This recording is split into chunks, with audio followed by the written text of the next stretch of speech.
Wel, mae'n gynnes braf yma flaen y tân yn Yr Ysgwrn. Ac yn ôl Jess, dwi wedi cael croeso mawr gan y tân. Wel, yma dwi i ddeud ambell i stori. Stori am ysbryd, stori am ddewin a hyd a lledrith, ac am wrachod. Estalwm, mi fydda bobl yn dod i dŷ fel Yr Ysgwrn i adrodd straeon ar nosweithiau hir ac oer y gaeaf. A dwi'n siŵr pe fydda waliau'r Yr Ysgwrn yn gallu siarad, fydda na bob math o straeon yn cael ei deud. Estalwm, mi fydda bobl yn gweld ysbrydion mewn ffurfiau gwahanol, fel olwyn dan, ceffyl gwyn, ci mawr. Le rwyt ti myned y farwyn ffeini. Dyma chi stori ysbryd o ardal Trawsfynydd, am ysbryd oedd yn byw yn ffermdy Bryn Gole. Ac ar y ffordd i'r Ysgwrn, mi welwch chi ffermdy Bryn Gole ar waelod y ffordd.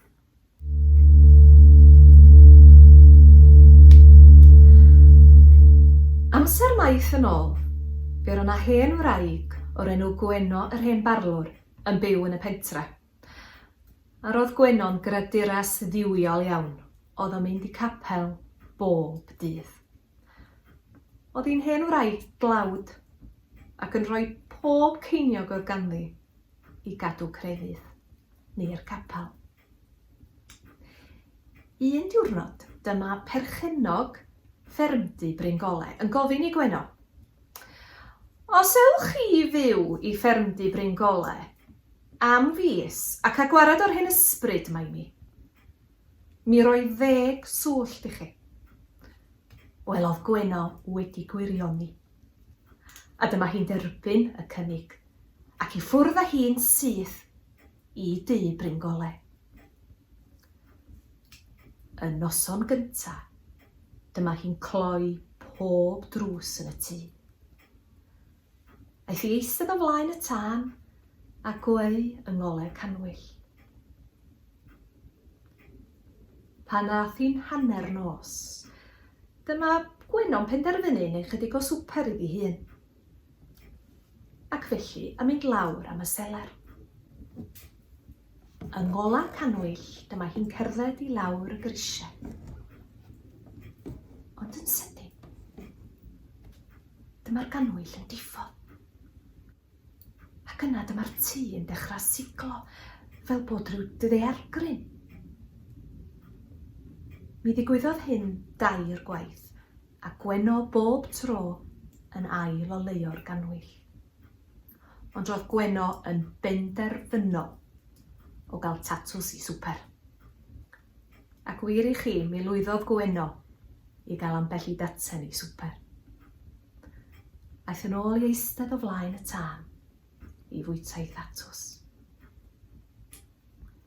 Ac yna aeth i'r gwely. Dyma hi'n cloi drws y llofft ac yn rhoi Beibil o dan gobenydd. Ac mi gysgon. Ond yna'n sydyn, agorodd drws ystafell wely'n glep. A be oedd yno? Ond ceffyl mawr gwyn a boneddiges yn eistedd ar ei gefn. "O'r nefoedd!" medda Gweno. "Mae gen i Feibil o dan o gobenydd. Ac efo Meibil, mi allai herio holl greaduriaid y fall." Ond yno, yn aros oedd y ceffyl gwyn a'r boneddiges. "Be sy'n eich poeni chi?" medda Gweno. "Dilynwch fi, Gweno," medda'r ysbryd. Ac mi ddilynodd Gweno'r ysbryd at y stabal. Ac ofynodd yr ysbryd i Gweno dynnu carreg o mur y stabal. a bu oedd tu ôl i'r garreg, ond bob math o gelfi. Yna, aeth Gwenno yn ôl i'r tŷ ac i'r llofft a chysgu'n sownd tan y bore. A mi ddigwyddodd hyn bob nos am fis cyfan. Ac ar ddiwedd y mis, diflannodd yr ysbryd, a ddaeth yr ysbryd byth yn ôl i ffermdy Bryngole. Ond, bu farw Gwenno yr hen barlwr yn fuan iawn ar ôl hynny.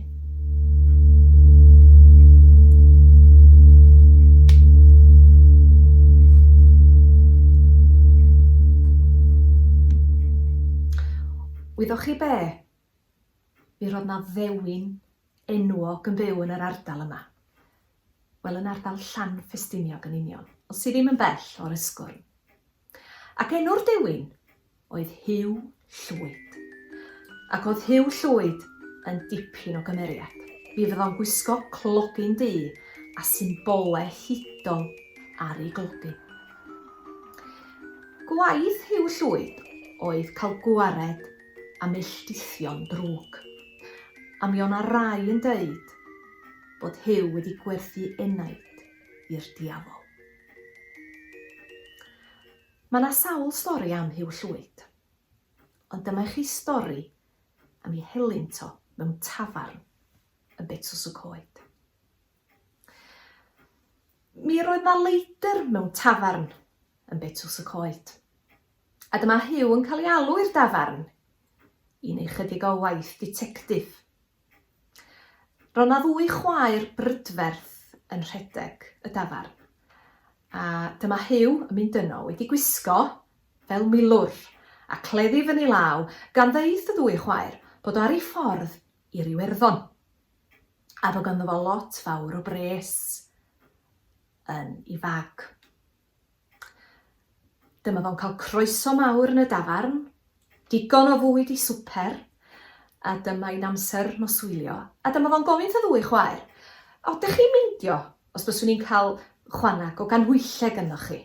Mae'r rhaid i filwr cael chydig o ole tra bod o'n cysgu. A dyma'r chwiorydd yn rhoi canhwyllau ychwanegol iddo fo. Aeth i fyny'r llofft gan gloi'r drws. Dyma fo'n goleuo'r canhwyllau ac yn mynd i wely, gan smalio cysgu. Yna, dyma fo'n clywed sŵn. Sŵn y drws yn agor yn araf. A be ddoth i mewn i'r stafell wely? Ond dwy gath ddu. Yna, dyma fo'n gweld y cathod yn mynd i fewn i'w fag. A'r ddwy efo'i pawennau yn trio cael gafael yn yr arian. Dyma Huw yn gafael yn y gleddyf ac yn taro pawennau un o'r cathod gyda'r gleddyf. Dyma'r cathod yn diflannu.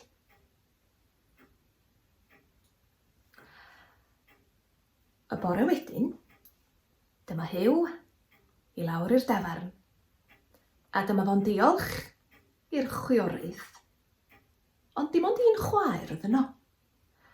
O, ble mae dy chwaer? Medda Huw. O, di ddim yn teimlo'n dda iawn heddiw. O, swn i licio diolch iddi. Dwi wedi cael croeso mawr yma. Wyt ti'n meindio mynd â fi i gweld ti? Ac i ffwrdd â fo i weld y chwaer. A dyma fo roi llaw allan i ddiolch i'r chwaer. A be welodd o? Ond fel llaw dde y chwaer wedi wanafu'n ddrwg. A mi sylweddolodd Huw Llwyd, mae'r ddwy chwaer oedd y ddwy gath. Felly mae gwrachod oedd yn rhedeg y dafarn, a'r gwrachod hefyd oedd lleidr y dafarn. Gan fod Huw ei hun yn ddewin, dyma fo'n rhoi rhybudd i'r gwrachod i beidio byth eto ddwyn gan ei cwsmeriaid. Ers talwm mi fydda dewin a gwrachod yn gofalu am ei gilydd.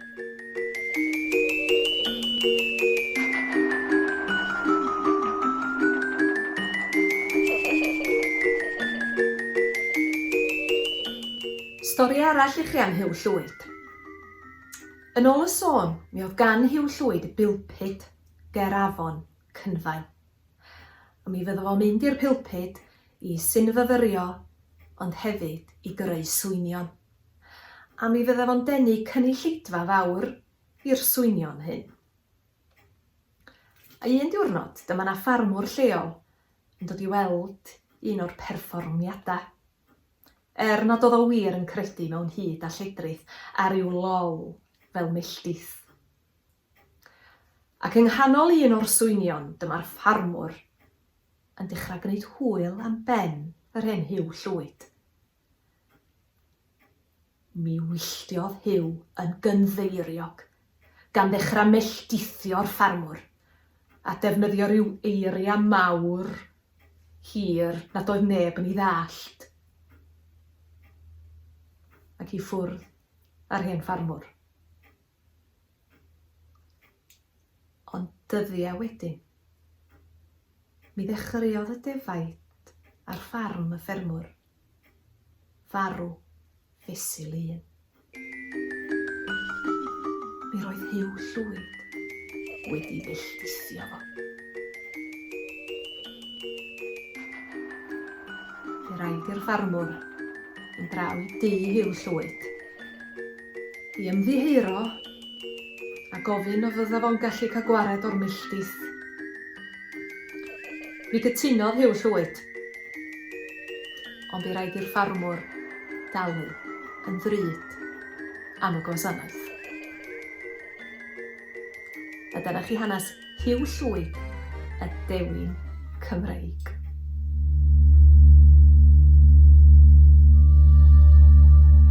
Le rwyt ti myned y forwyn ffeini, myned diodros ar myntehu, o'r fwy foch goch ar ddail ag adi, trawdd droed y mynydd y gwelais hi.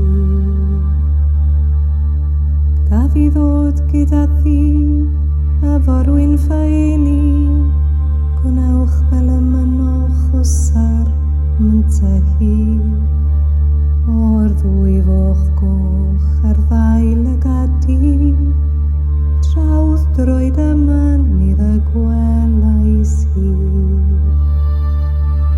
Gaf i dy briodi y forwyn ffeini, os bydd mam yn fodlon o sar myntehu, o'r ddwy foch goch ar ddail ag adi, trawdd droed y mynydd y gwelais hi. Beth yw dy ffortiwn y forwyn ffeini? Dim ond a welwch o sar myntehu, o'r ddwy foch goch ar ddail ag adi, trawdd droed y mynydd y gwelais hi. Yna nith briodaf y forwyn ffeini, mi ofynais i chwi o sar myntehu, o'r ddwy foch goch ar ddail ag adi, trawdd droed y mynydd y gwelais hi. Mae yna sawl hanes am wrachod sy'n gallu troi'n anifail. A mae yna un stori am wrach oedd yn byw yn Llanrothen. Ac oedd hi'n byw gyda'i wyr Ifan. A mi oedd Ifan yn un talentog iawn fel rhan o'r helfa. A mi fydda bobl crand oedd yn hela yn yr ardal wrth i boddau yn cael ifan yn rhan o'r criw. Oherwydd bob tro bydda ifan yn mynd i hela, mi fydda fo'n codi anifeiliaid. A mi sylwodd yr helwyr un diwrnod.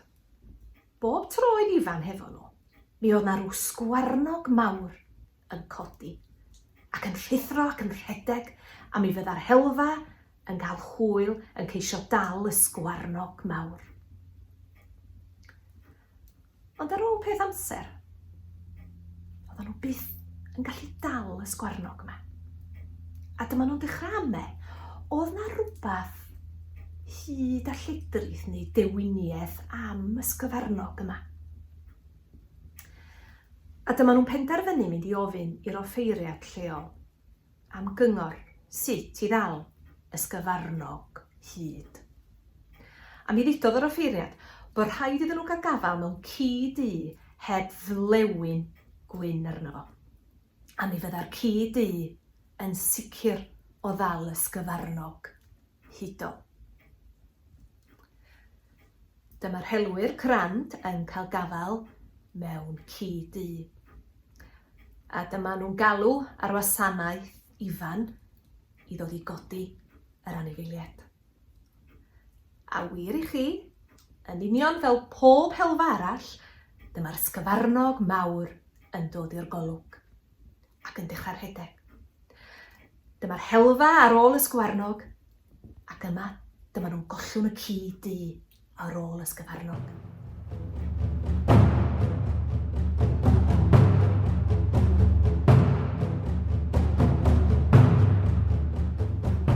Ond roedd y ci du yn dal fyny efo'r sgyfarnog. A mi oedd y sgyfarnog yn blino ac yn blino ac yn rhedeg ac yn neidio dros afoni, yn rhedeg trwy'r hedyn. Ond yn blino ac yn blino. Ac yn sydyn, dyma'r ci yn cael gafal yn un o goesa ôl y sgyfarnog ac yn ei frathu.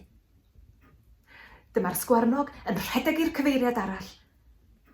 A be welodd yr helwyr, ond bod y sgwarnog wedi rhedeg i mewn i dŷ ifan. Ac i ffwrdd a'r helwyr i gyd, gan gerdded i mewn i dŷ ifan. A be welon nhw?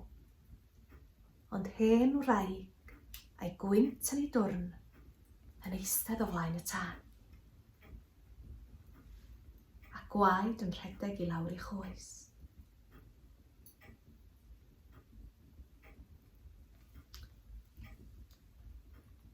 Ni aeth ifan byth wedyn i hela.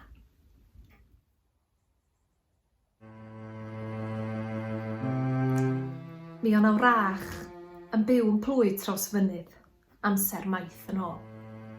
Ac enw'r wrach oedd Betty Witch. A mi fydda bobl ifanc yr ardal i gyd yn mynd at Betty Witch i gael clywed ei ffortiwn.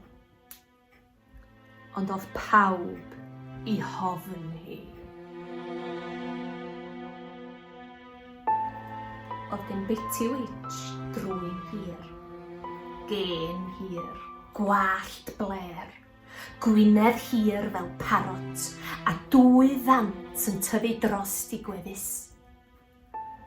Mi fyddai'n cario ffon efo hi, yn barod i danro unrhyw un fydda'n gas efo hi. A mi fyddai'n gweiddi ar bechgyn yr ardal. Y gwynedd yma fydd yn eich crafu chi ar ôl i ni farw. Diolch am wylio. Noswaith dda i chi gyd.